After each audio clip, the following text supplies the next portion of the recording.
मेरा नाम नौशीन शान है और मैं अलीगढ़ मुस्लिम विश्वविद्यालय की छात्रा हूँ और आज मैं यहाँ उत्तर प्रदेश के जिला संभल नोडल क्षेत्र अलीगढ़ से संविधान के 11 संकल्प संवैधानिक मूल्यों पर मजबूती देने के प्रण पर अपने कुछ विचार प्रस्तुत करने आई हूँ।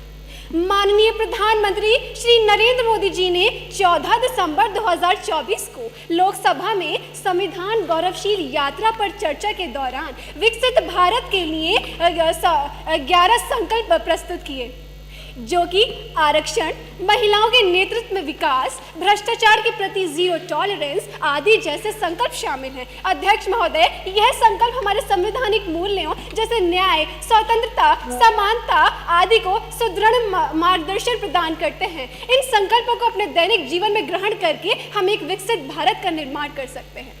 युवा देश का भविष्य है और इन्हीं संकल्पों के माध्यम से वे इन्हीं संकल्पों को आत्मसात करके राष्ट्र निर्माण का में सक्रिय भागीदार बन सकते हैं।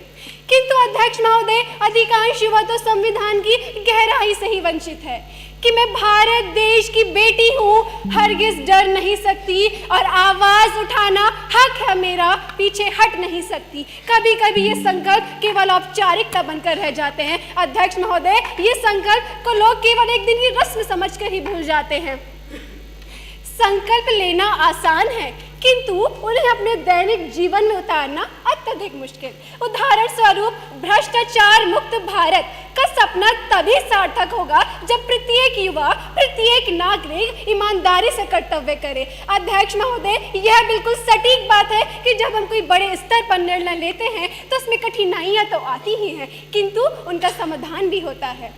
2047 तक इन संकल्पों के माध्यम से देखा गया सपना भले ही पहाड़ जैसे लगे, किंतु याद रखिए कि पहाड़ भी आशा के छोटे कंकड़ से बना होता है। अंत में अपनी वाणी को विराम लगाते हुए मैं बस यही कहना चाहूंगी अध्यक्ष महोदय कि प्रत्येक युवा का ये उत्तरदायित्व होना चाहिए कि वह इन संकल्पों को केवल नारेबाजी न समझे, बल्कि इन्हें अपने दैनिक जीवन में उतारे, अपनी दिनचर्या में उतारे, अपने व्यवहार में उतारे।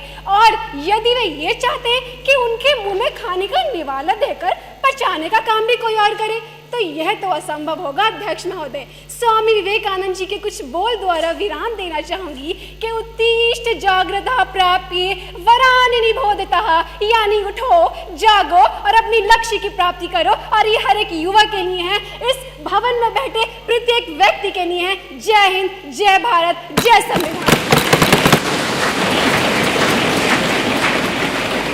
Following up next is Rimsha Afreen from Aligarh. हम चाहे दुनिया का सबसे सुंदर संविधान क्यों ना रच ले, पर वो भी बेकार होगा जब तक उसे कारगर करने वाले लोग ना हो। नवंबर 26, 1949 को हमने अपने हाथ भविष्य निर्माण की एक कुंजी ली थी और आज फिर हम भारत के लोग एकत्रित हुए हैं ना सिर्फ उस कुंजी पर अपनी सक्षमता का हिसाब लेने। Greetings, honorable dignitaries, the respected panel of judges and esteemed members of the House.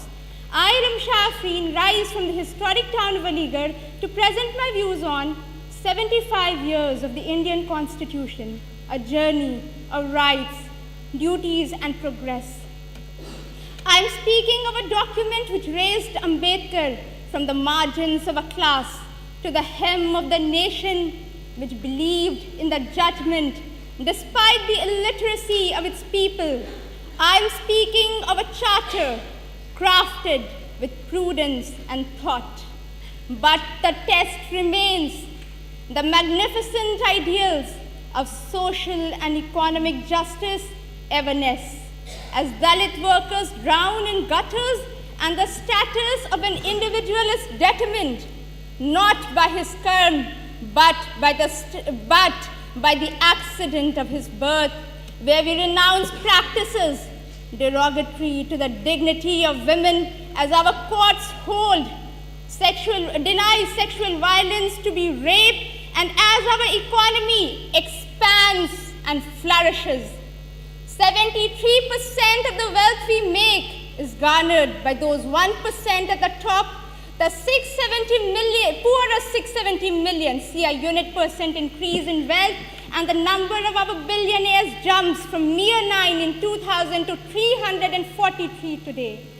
Now, my fellow countrymen, picture the last man in the row, the poorest and the weakest you have seen, and answer in what measure has his life improved.